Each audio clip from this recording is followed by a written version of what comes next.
So in this video we will discuss about nephrotic syndrome. So what is nephrotic syndrome? यहाँ पर भी syndrome word आ जाए वहाँ पर याद रखना कि उसका मतलब होता है ग्रुप ऑफ सिम्टम। ठीक है, सिंड्रोम वर्ड में आ जाए तो उसका मतलब है कि इस कंडीशन में ग्रुप ऑफ सिम्टम्स प्रेजेंट है। सो नेफ्रोटिक सिंड्रोम एक ऐसा किडनी डिसऑर्डर है which is characterized by group of symptoms। अब वो कौन से ग्रुप ऑफ सिम्टम है? proteinuria, then low level of albumin in blood और swelling, जिसे हम अडीमा भी बोल सकते हैं, in various parts of body. ठीक है, तो हमें इस ग्रुप ऑफ सिम्टम में तीन मेन फीचर्स देखने को मिलेंगे इस कंडीशन में। ठीक है, क्या देखने को मिलेंगे? तीन मेन फीचर्स। उनमें से एक होगा प्रोटीनयूरिया, देन अडीमा और हाइपोएल्ब्यूमिनीमिया, मतलब कि एल्ब्यूमिन बॉडी में क्या होगा? कम होगा। अब ऐसा क्यों हो रहा है? ऐसा क्यों हो रहा है? Because it result from damage to glomeruli. ठीक है, क्या हो चुका है यहाँ पर? जो हमारी ग्लूमेरुली है, व्हाट इज ग्लूमेरुली?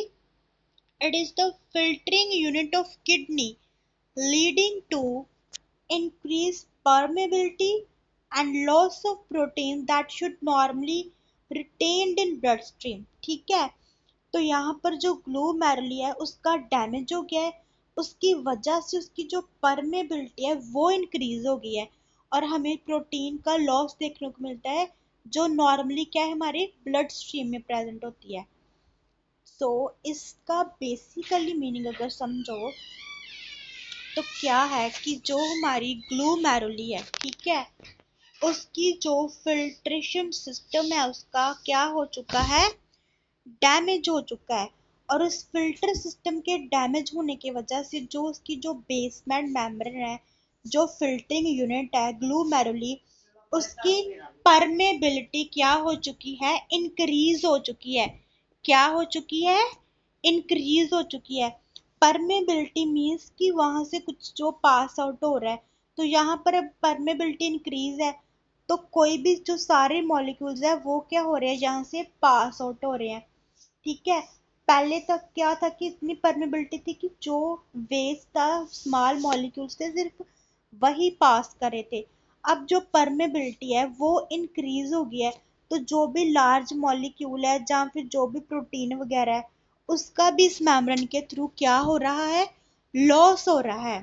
ठीक है, क्या हो रहा है? लॉस हो रहा है, जिसकी वजह से हमें यूरिन में प्रोटीन देखने को मिलेगी। और अगर प्रोटीन यूरिन में जा रही है मतलब बॉडी में तो कम होगी ना। जो प्रोटीन लॉस हो रही है मेनली वो कौन सी है? एल्ब्यूमिन। ठीक है, तो अगर एल्ब्यूमिन प्रोटीन जो है वो यूरिन में जा रही है तो बॉडी में तो कम होगी। और आपको पता है जो प्रोटीन एल्ब्यूमिन है वो हमारा जो ऑनकोटिक प्रेशर होता है उसको मेंटेन करने के लिए ज़रूरी है। ठीक ठीक है, जो प्रोटीन है वो क्या है? हमारा ऑनकोटिक प्रेशर मेंटेन करती है। मतलब कि जो यहाँ पे जो भी फ्लूइड है with in the blood stream वो इस एल्ब्यूमिन की वजह से ही रहता है। ठीक है, अगर एल्ब्यूमिन लॉस होगी तो जो भी यहाँ का फ्लूइड है वो क्या है? इंटरस्टिशियल स्पेस में जाकर अडीमा कर देगा। ठीक है ना, जो ये प्रोटीन एल्ब्यूमिन है वो ऑनकोटिक प्रेशर को मेंटेन करती है, जिसकी वजह से जो ब्लड है, फ्लूइड है, वो with in the blood vessel रहता है। तो अब देखो कि इस कंडीशन में क्या होगा। देखो अब क्या डैमेज है? हमारी ग्लूमेरुलर डैमेज है, उसकी वजह से क्या हो गया? परमेबिलिटी इंक्रीज होगी।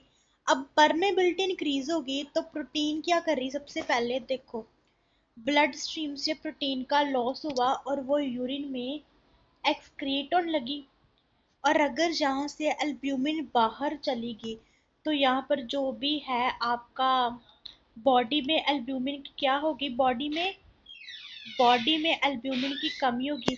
अब इसकी वजह से जो भी ये फ्लूइड था with in the blood stream वो यहाँ पर नहीं रहेगा, वो भी क्या है इंटरस्टिशियल स्पेस में चला जाएगा और वहां पर जाकर क्या करेगा, अडीमा कर देगा। ठीक है, जस्ट बिकॉज ऑफ कि प्रोटीन नहीं रही बॉडी में, प्रोटीन का बॉडी से लॉस होने की वजह से जो with in the fluid blood vessel के अंदर है वो भी वहां से लॉस होकर इधर उधर इंटरस्टिशियल स्पेस में चला जाता है, जिसकी वजह से अडीमा देखने को मिलता है। क्लियर? तो यहाँ पर जो ग्लूमेरुली उसका डैमेज हो रहा है, वो कई सारे कारणों के कारण जो ग्लूमेरुली है उसका डैमेज हो सकता है। ओके, नेक्स्ट हम इसके कॉजेज देखेंगे।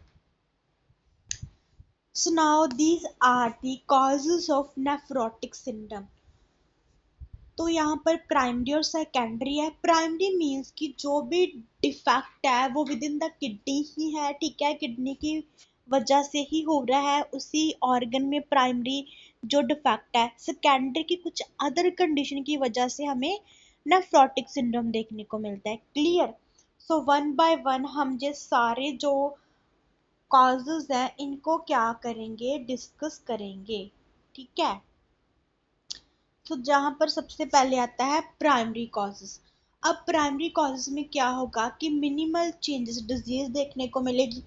मिनिमल चेंजेस डिजीज में क्या होगा, बेसिकली इसे मिनिमल बोला जाता है कि जब भी हम अगर इसकी वजह से हो रहा है तो अगर हम टेस्ट वगैरह किडनी का सैंपल लेकर करते हैं तो हमें वहां पे कुछ इतने ज्यादा चेंजेस देखने को नहीं मिलते। ठीक है, इतने ज्यादा चेंजेस देखने को नहीं मिलते। बेसिकली देखो, मिनिमल चेंजेस डिजीज में क्या होता है कि कहीं ना कहीं जो हमारा इम्यून सिस्टम है उसके डिसफंक्शन के कारण होता है। ठीक है, अगर इम्यून सिस्टम में जो टी सेल है उनका डिसफंक्शन हो गया तो कहीं ना कहीं जो टी सेल है वो ऐसा सब्सटेंस रिलीज करेंगे जो कि ग्लूमेरुली को अफेक्ट करेगा और उसके पोडोसाइट सेल को। अब पहले तो ना जो पोडोसाइट की कहानी जान लो, ठीक है, क्योंकि बार बार इसका जिक्र आना है। जितने भी कारण है ना उसकी वजह से बेसिकली होना क्या है, पोडोसाइट और ग्लूमेरुली का क्या होना है, डैमेज होना है। तो जो पोडोसाइट है वो क्या करते हैं, वो मेंटेन करके रखते हैं जो भी हमारा जो ग्लूमेरुली फिल्ट्रेशन सिस्टम है ना, इसको मेंटेन करके कौन रखता है, पोडोसाइट। ठीक है, मेंटेन द ग्लूमेरुलो फिल्ट्रेशन बैरियर, इस बैरियर को पोडोसाइट मेंटेन करके रखते हैं। ठीक है, तो कहीं ना कहीं यहाँ पर टी सेल का डिसफंक्शन होता है और वो कुछ ऐसा सब्सटेंस रिलीज करते हैं जिसकी वजह से पोडोसाइट का डैमेज होता है और उस डैमेज होने की वजह से जो फिल्ट्रेशन सिस्टम है वो भी लॉस हो जाता है। तो कहीं ना कहीं हमें वो सारे सिम्टम देखने को मिलते हैं जो मैंने डेफिनेशन में आपके साथ जिक्र किया कि प्रोटीन बॉडी से लॉस होगी अगर जो फिल्ट्रेशन सिस्टम जो है वो डिस्टर्ब हो गया, और जहाँ पे पोडोसाइट ने तो इनको मेंटेन करना था, अब टी सेल्स ने पोडोसाइट को डैमेज कर दिया, तो पोडोसाइट डैमेज हो गया तो फिल्ट्रेशन सिस्टम को कौन संभालेगा, क्योंकि संभालना तो पोडोसाइट ने था। तो यहाँ पे तो वही डैमेज हो गए हैं, वो तो वही डैमेज हो गया, अब उनका क्या होगा, तो यहाँ पे हमें कहीं ना कहीं वो सिम्टम देखने को मिलेंगे। ठीक है, तो फर्स्ट जो रीजन है उसमें क्या हो रहा है कि कहीं ना कहीं जो टी सेल्स हैं उनकी डिसफंक्शन की वजह से पोडोसाइट जो हैं वो डैमेज हो रहे हैं, उनकी वजह से फिल्ट्रेशन सिस्टम भी डैमेज हो रहा है और हमें ये कंडीशन देखने को मिलती है। उसके बाद आता है फोकल सेगमेंटल ग्लूमेरुलोसिस।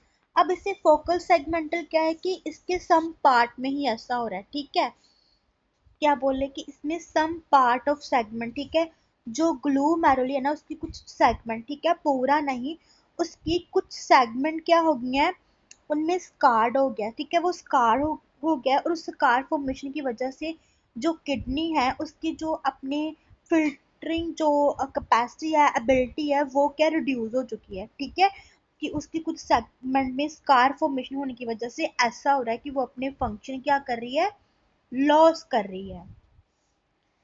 नेक्स्ट आता है मेम्ब्रेनस नेफ्रोपैथी। ठीक है,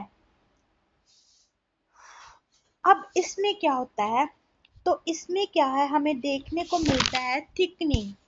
क्या देखने को मिलता है, थिकनिंग।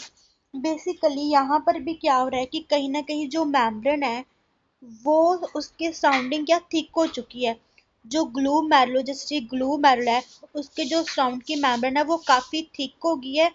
और कहीं ना कहीं जो जो थिकनेस है वो किडनी के फिल्टरिंग कैपेबिलिटी को क्या करती है, इंटरफेयर करती है, जिसकी वजह से अगेन हमें यही सिम्टम देखने को बोलते हैं। ठीक है, यहाँ पर भी हो सकता है कि जैसे सम टाइम इम्यून कॉम्प्लेक्स बनता है। ठीक है, इम्यून कॉम्प्लेक्स मीन कि जो एंटीजन एंटीबॉडी कॉम्प्लेक्स है ना, वो इस ग्लू मैरुलर मेम्ब्रेन में डिपॉजिट हो जाता है, जिसकी वजह से वो थिक हो जाती है। ठीक है, अब ये इम्यून कॉम्प्लेक्स बहुत सारी कंडीशन की वजह से हो सकता है, कोई ऑटोम्यून या फिर इन्फेक्शन वगैरह की वजह से अगर ऐसा हो रहा है तो हमें ये कंडीशन देखने को मिलती है। क्लियर। नेक्स्ट देखो, सेकेंडरी हम अगर बात करें, हमारे सेकेंडरी कॉजेज कौन से हैं, तो डायबिटीज। ठीक है, जब मैंने आपको एक्यूट रीनल फेलियर करवाया था तब भी मैंने बताया था कि डायबिटीज की कॉम्प्लिकेशन आती है जिसमें वो किडनी को भी डैमेज करती है। तो कहीं ना कहीं यहाँ पर भी उसकी जो नेफ्रोपैथी एक कॉम्प्लिकेशन आती है, उसकी वजह से हो सकता है कि जो मेम्ब्रेन्स हैं ग्लू मैरुलर के पास वाली उनकी थिक हो जाए, और उस थिकनेस की वजह से क्या है, उसकी जो फिल्टर करने की एबिलिटी है वो रिड्यूस हो जाए। क्लियर। जहाँ फिर जो वो फिल्टर कर रही है वो किस चीज को, मतलब कि प्रिजर्व नहीं कर पा रही जिसको करना है, जैसे प्रोटीन को प्रिजर्व करना है लेकिन वो लॉस करवाई जा रही है। ठीक है ना, उसकी वजह से बॉडी में प्रोटीन कम हो रहा है। उसके बाद आता है सिस्टेमेटिक लूपस एरिथमेटस। तो ये क्या है, एक ऑटोम्यून डिजीज है। ठीक है, यहाँ पर क्या होगा, जो हमारा इम्यून सिस्टम है वो अपने ही टिश्यूज को डैमेज करेगा। अगेन उसकी वजह से अगर ऑटो एंटीबॉडीज बनती हैं, इम्यून कॉम्प्लेक्स बनता है, तो वो क्या है, वो ग्लू मैली को डैमेज कर सकता है, उसमें इन्फ्लामेशन कर सकता है, जिसकी वजह से हमें नेफ्रोटिक सिंड्रोम देखने को मिलता है। क्लियर। नेक्स्ट है एमलॉइड्स। ठीक है, तो एमलॉइड्स क्या एक कंडीशन होती है जिसमें क्या है, जो अब नॉर्मल प्रोटीन है वो अब नॉर्मली क्या होती है, डिपॉजिट होने लगती है कहीं पे भी। ठीक है, किडनी वगैरह जहाँ फिर जो बॉडी के टिश्यूज हैं उनमें क्या है वो अकोमोलेट होने लगती है। तो अगर वो किडनी में भी अकोमोलेट होने लगी, उसकी वजह से किडनी के फंक्शन क्या है वो डिस्टर्ब होंगे और प्रोटीन लीकेज देखने को मिलेगा। नेक्स्ट आता है इन्फेक्शन। इन्फेक्शन में बात करें तो कुछ इन्फेक्शन जैसे हेपेटाइटिस हो गया, HIV, ठीक है, ये सब क्या करती हैं, ये भी किडनी रिलेटेड कॉम्प्लिकेशन करती हैं, जिसकी वजह से नेफ्रोटिक सिंड्रोम देखने को मिलेगा। उसके बाद मेडिकेशन। ठीक है, कुछ ऐसी मेडिसिन होती हैं जो नेफ्रोटॉक्सिक होती हैं, मतलब जो किडनी का डैमेज करती हैं, किडनी के फंक्शन को अफेक्ट करती हैं, जिसकी वजह से हमें यह कंडीशन देखने को मिलती है। देन इसकी पैथो। अब देखना है कि यह कंडीशन होती कैसे है। इसमें क्या देखेंगे कि यह कंडीशन होती कैसे है। तो इसमें पैथो में क्या है कि किसी भी कारण की वजह से, ड्यू टू इटियोलॉजिकल फैक्टर, ठीक है, जो भी हमने इसके कारण अभी डिस्कस किए, ठीक है, उनकी वजह से क्या हो रहा है, जो मैंने बताया पोडोसाइट सेल जो कि फिल्टर जो सिस्टम है उसको बनाकर रखते हैं, उसको मेंटेन करते हैं, उनकी वजह से क्या है, वो पोडोसाइट डैमेज हो गए, जहाँ पर जो उसकी वजह से ग्लू मैरुलर डैमेज हो गया। और देन क्या हुआ, जो भी हमारा फिल्ट्रेशन बैरियर था वो लॉस हो गया। अब अगर फिल्ट्रेशन बैरियर लॉस हो गया तो परमेबिलिटी इंक्रीज हो जाएगी, मतलब कि जो ग्लू मैरुलर फिल्ट्रेशन बैरियर था उसकी परमेबिलिटी इंक्रीज होगी, तो वहां से कुछ भी पास आउट हो रहा है वो किसी भी चीज को प्रिजर्व नहीं कर पा रही। ठीक है, अब देखो जैसे एक छन्नी होती है, ठीक है, अगर तो वो बिल्कुल ठीक है तो वो उसी मटेरियल को वो छानेगी जो हम चाहते हैं, लेकिन अगर सपोज करके वो यहाँ से फट जाए, ठीक है, यहाँ से फट जाए, तो यहाँ से कुछ भी वहां से निकल सकता है। ठीक है, जो हम चाहते हैं प्रिजर्व करना वो भी निकल जाएगा। तो यहाँ पे भी उसकी जो ग्लू मेल फिल्ट्रेशन बैरियर है उसकी परमेबिलिटी इंक्रीज हो गई, उसकी वजह से कुछ भी लॉस हो रहा है। तो इस परमेबिलिटी इंक्रीज होने की वजह से जो लार्ज मॉलिक्यूल है जैसे प्रोटीन हो गया वो भी लॉस हो रहे हैं, जिसकी वजह से बॉडी से प्रोटीन एक्सक्रिएट आउट हो रही है और हमें प्रोटीन यूरिया देखने को मिल रहा है। ठीक है, अब अगर बॉडी से प्रोटीन जो है वो बाहर आ रही है तो अंदर तो हाइपो एल्ब्यूमिन होगा ना, क्योंकि एल्ब्यूमिन प्रोटीन तो बाहर आ गई यूरिन में, तो अंदर उसकी, अगर अंदर उसकी बॉडी में कमी होगी उसकी वजह से ऑनकोटिक प्रेशर भी डिक्रीज होगा, ठीक है, तो बॉडी में हमें अडीमा देखने को मिलेगा, ठीक है। प्रोटीन सब कुछ किसकी वजह से हुआ, वो ग्लू मैरल जो प्रेटस था वो खराब हुआ, उसकी वजह से लार्ज मॉलिक्यूल हुए, ठीक है। प्रोटीन अगर बॉडी से बाहर आ गई तो अंदर एल्ब्यूमिन की कमी होगी। अब एल्ब्यूमिन ने इस ऑनकोटिक प्रेशर को मेंटेन करना था, इस ब्लड को with in the blood vessel रखना तो यहाँ से जो एल्ब्यूमिन है वो बाहर चली गई, यहाँ पर एल्ब्यूमिन नहीं है। अब यहाँ पर एल्ब्यूमिन नहीं है तो यहाँ पर जो भी फ्लूइड है वो ब्लड वेसल के अंदर नहीं रहेगा, वो भी क्या करेगा, यहाँ से सारा फ्लूइड लीक आउट होकर इंटरस्टिशियल स्पेस में जाने लगेगा, जिसकी वजह से बॉडी में अडीमा देखने को मिलेगा, ठीक है ना। तो इस कॉन्सेप्ट को याद रखना कि जो भी कारण है उस कारण की वजह से हमें ग्लूमेरुल का डिफेक्ट देखने को मिलता है, जो मेनली फिल्ट्रेशन बैरियर है वो डिस्टर्ब हो रहा है, उसकी वजह से प्रोटीन बाहर जा रही है, और अगर प्रोटीन बॉडी से बाहर जाएगी तो अंदर तो हाइपोएल्ब्यूमिन हो गया, और अगर हाइपोएल्ब्यूमिन होगा तो उसकी वजह से जो भी फ्लूइड है ब्लड वेसल में वो इंटरस्टिशियल स्पेस में जाएगा और बॉडी में अडीमा होगा, ठीक है। ये तीन मेन फीचर है इस कंडीशन के, okay, proteinuria, oedema and hypoalbumin, clear. Next last slide में हम क्या देखेंगे, इसके क्लिनिकल फीचर्स, ठीक है। अब क्लिनिकल फीचर्स में इनका तो अभी दोबारा डिस्कस करने की नीड नहीं है, मैंने बता दिया प्रोटीन यूरिया क्यों आ रहा है, क्योंकि जो लार्ज मॉलिक्यूल है फिल्ट्रेशन बैरियर क्या हो गया, डिस्टर्ब हो गया, तो प्रोटीन लॉस हो रहा है, और बॉडी में क्या हो रहा है, ब्लड में क्या हो रहा है, ईमिया रिलेटेड टू ब्लड, ठीक है, एल्ब्यूमिन कम हो रही है ब्लड में, तो उसकी वजह से अडीमा देखने को मिल रहा है, अडीमे की वजह से हाइपरटेंशन देखने को मिल रही है, अगर अडीमा होगा तो कहीं ना कहीं वो हाइपरटेंशन करेगा बॉडी में, ठीक है। अगर हाइपरटेंशन होगी तो देखो, हाइपरटेंशन का अगर पल्मोनरी लंग्स में भी वो चला गया फ्लूइड वगैरह तो वहां पे डिस्निया देखने को मिलेगा, ठीक है, कि अगर लंग्स में पूरा पानी पानी भर गया तो उसको डिफिकल्टी आएगी ना ब्रीथिंग में। और abdominal पेन समटाइम हमें साइटस की वजह से देखने को मिलती है, ठीक है ना। अगर बॉडी में ज़्यादा फ्लूइड वगैरह हो गया है तो अबडमन में भी अगर ज़्यादा फ्लूइड है, ठीक है, तो उस कंडीशन को साइटस कहते हैं। अगर अबडमन जो वॉल है वहाँ पे अगर ज़्यादा फ्लूइड है तो उसकी वजह से कहीं ना कहीं अबडोमिनल पेन भी देखने को मिलती है। और अब अगर फ्लूइड ज़्यादा है तो जो वेट है वो भी हमें बढ़ा हुआ मिलेगा बॉडी में, ठीक है, फ्लूइड रिटेंशन की वजह से वेट गेन देखने को मिलता है। उसके बाद हाइपरलिपिडीमिया, जी कहीं ना कहीं लीवर जो है वो कंपनसेट करने की कोशिश करता है प्रोटीन लॉस को, और वो लिपिड ज़्यादा प्रोड्यूस कर देता है उसकी वजह से देख, ठीक है। उसके बाद फटीग एंड वीकनेस, जो प्रोटीन है वो लॉस हो रही है उसकी वजह से फटीग एंड वीकनेस देखने को मिलती है। एनीमिया, क्योंकि किडनी के फंक्शन डैमेज हुए हैं तो इरिथ्रोपोइटिन भी सीक्रेट नहीं होगा, उसकी वजह से एनीमिया देखने को मिलेगा। देन फॉर्म में यूरिन, ठीक है, अगर यूरिन में प्रोटीन ज़्यादा बाहर जा रही है तो उसकी वजह से हमें ये फॉर्म में यूरिन देखने को मिलेगा। देन सस्केप्टेबिलिटी टू इन्फेक्शन, ठीक है, इम्यूनिटी भी कहीं ना कहीं यहाँ पे डिस्टर्ब होगी तो जिसकी वजह से हमें इन्फेक्शन देख के चांसेस रिस्क हो सकता है कि वो हो सकती है, ठीक है, अगर कुछ इम्यूनोग्लोबिन भी लॉस हो गए। उसके बाद हाइपरकोगुलोपैथी, ठीक है, जो ब्लड है वो ज़्यादा गाढ़ा होगा, ठीक है, इसकी वजह हो सकती है कि जो एंटी थ्रोम्बन है, ठीक है, उसका भी लॉस हो रहा है, तो कहीं ना कहीं उस एंटी थ्रोम्बन जो है, एंटी थ्रोम्बन का क्या काम है कि वो कहीं ना कहीं थ्रोम्बस फॉर्मेशन को क्या है, डिसॉल्व करता है, थ्रोम्बस नहीं बनने देता, मतलब कि क्लॉट फॉर्मेशन नहीं बनने देता। तो अगर जो एंटी थ्रोम्बिन है उसका लॉस हो रहा है तो कहीं ना कहीं ब्लड तो गाढ़ा होगा ना, क्योंकि ब्लड को थिन करने के लिए थ्रोम्बिन तो है नहीं हमारे पास, ठीक है। सो इस नेफ्रोटिक सिंड्रोम की वजह से हमें ये सारे फीचर्स देखने को मिलते हैं, ओके। यहाँ पर क्लिनिकल फीचर्स तक इसमें यहाँ इतना ही। इसके नेक्स्ट पार्ट में हम देखेंगे इसके डायग्नोस्टिक एवेल्युएशन क्या है और साथ में इसका मैनेजमेंट भी करेंगे, ठीक है।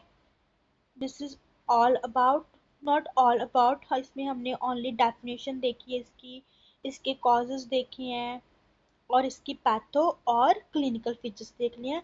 तो नेक्स्ट में क्या होगा, डायग्नोज होंगे और मैनेजमेंट होगा, ओके। So thank you.